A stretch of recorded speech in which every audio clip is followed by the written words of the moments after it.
Hi and welcome to another video from Minds of Travel. Today we're in sunny Blackpool and we are going to be staying. We're here for a wedding, for a party tonight, and we are going to be staying at this hotel behind us.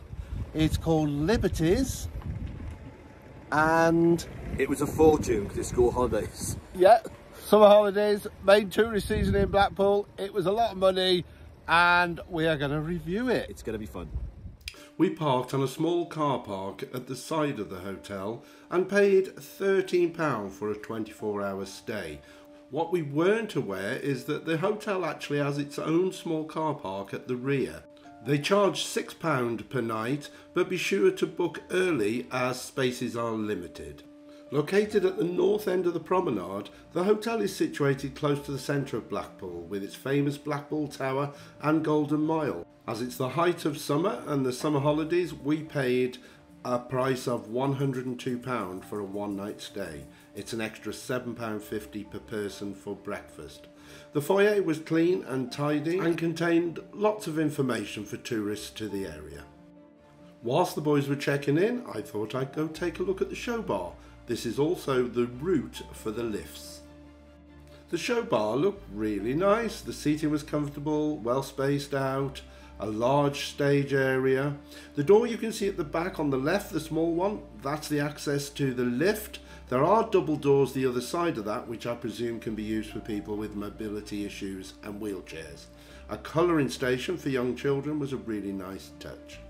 Dave decided to take the stairs to the third floor. Us that were not so fit decided to take the lift, which has a maximum of 2 people. Nice to see a sanitizer outside the lift.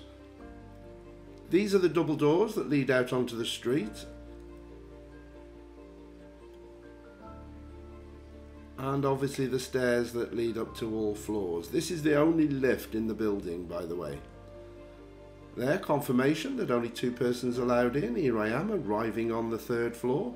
Fortunately, Dave waited for me as I have no idea where the room was. It is a little bit of a journey, or it was to our room, through corridors and lots of fire doors. So again, this may be a bit of an issue if you have a wheelchair or mobility issues. Eventually, we get to room 320. Although first impressions of the room were okay, a little tired, it was here that things really started to go downhill. Hotels all around the world have had a hard time since COVID, and I could forgive the general wear and tear, the scuffs and the marks. What I couldn't forgive was the cleanliness, the mould and the damp. I was a bit surprised to see that rooms are only serviced every other day. The first red flag regarding cleanliness was the state of Dave's bedding. Doesn't show up so well on the video, but I think these 2 photographs you can probably see the dirt stains better. This to me is unacceptable. Storage was plentiful, and I like the fact that there was also a lot of hangers. Again, when you looked a bit more closely, you start to spot the signs of dust. And here are a few more examples of the tired state of our room.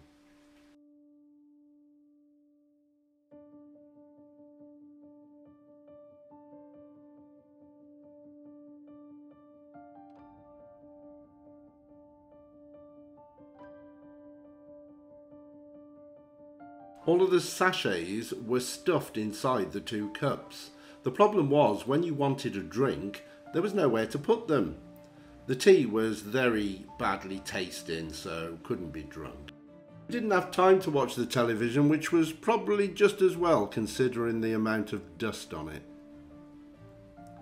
As a sufferer of COPD and asthma, what concerned me most was the level of mould and damp. There'd obviously been some sort of leak, and I was a little bit concerned that this had just been left in the condition it was. Things didn't get any better in the bathroom. You can see how good this shower is.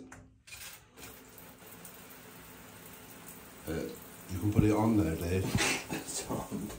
Nearly every item in the bathroom was covered in rust. We had problems the first time we came to use the shower. The water was cold.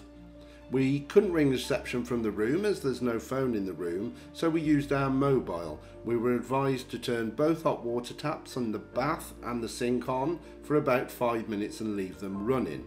This miraculously seemed to work. We did also speak to the receptionist about the level of cleanliness in our room, but the only advice we were given was that it would be passed on to the housekeeping.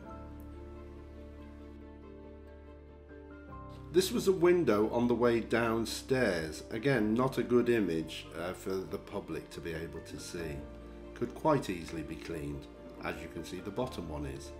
There is a smoking area outside along with a seating area. We didn't actually get to sit there because of the poor weather and the fact that we had a busy schedule. There's also a restaurant there. You'll see a brief image now, but I can't give a review on that as we didn't actually eat there. A little surprised when we checked out that we weren't asked if we enjoyed our stay or if there were any problems. So, Dave, would you stay at Liberty's Hotel in Blackpool again? Well, the first thing you've got to ask, Mick, is was it worth the value? And no, it wasn't. I mean, people go to Blackpool, they expect cheap, cheerful, quick and easy. This is what Liberty's wasn't. We paid over £100 for our room. Very expensive. Did we get value for that though? No, it was dirty. Check-in was okay, but there was no questions like how was your stay, how was the room, nothing like that. So I felt really let down by Liberty's. I think certainly the the cleanliness was the major issue, and I think the fact that it's only serviced every other day is quite poor, and the room was evident of that. I could have forgiven the marks and all the blemishes, but not the dirt. No, and we have stayed in Blackpool before. We stayed in a bed and breakfast that was a lot cheaper than that, but far superior to that hotel.